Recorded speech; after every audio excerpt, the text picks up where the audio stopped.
খাবারে বিষ মিশিয়ে খুন করা হয়েছে মুখতার আনসারীকে, দাবি ছেলের।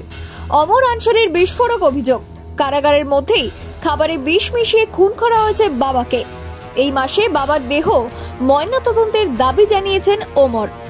শুক্রবার আনসারীর মৃত্যু নিয়ে বিচার বিভাগীয় তদন্তের নির্দেশ দিয়েছেন বান্দার সিএইচএম ভগবান দাশগুপ্ত। বান্দা এমপি এমএলএ আদালতের অ্যাডিশনাল চিফ জুডিশিয়াল ম্যাজিস্ট্রেট গরিমা সিং সেই তদন্তের নেতৃত্ব দেবেন।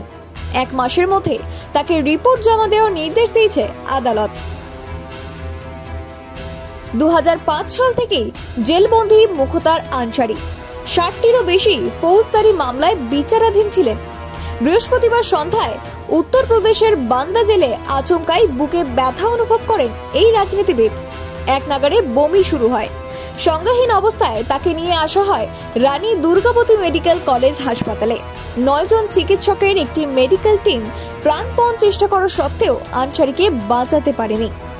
বাবার মৃত্যুতে জেল কর্তৃপক্ষের বিরুদ্ধে একগুচ্ছ ক্ষোভ উগরে দিয়েছেন ছেলে অমর।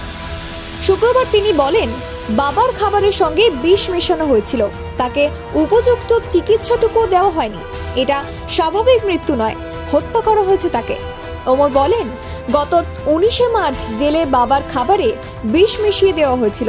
এ ব্যাপারে আমি আদালতের দ্বারস্থ হয়ে বিচার চাইব। বাবা দেহের ময়নাতদন্ত নিয়ে স্থানীয় হাসপাতালের উপর তার আস্থা নেই।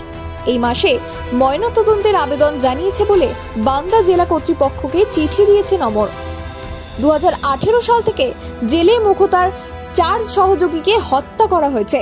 তারপর থেকে তিনি মৃত্যু ভয়ে সিটিয়ে থাকছেন বলে দাবি ছেলের। বাবা আততায়ীর হাতে খুন হতে পারে বলে তিনি সুপ্রিম কোর্টের রিট পিটিশন ও দাখিল করেছিলেন, যদিও অমরের সব অভিযোগ অস্বীকার করেছে বান্দা জেল কর্তৃপক্ষ। মুখতারের পৈতৃক বাড়ি কালীবাগে তার শেষকৃত্য হবে। আপনি দেখছেন কলকাতা দর্পণ। ডেইলি নিউজ আপডেটের জন্য ভিজিট করুন www.kolkatadarpon.com।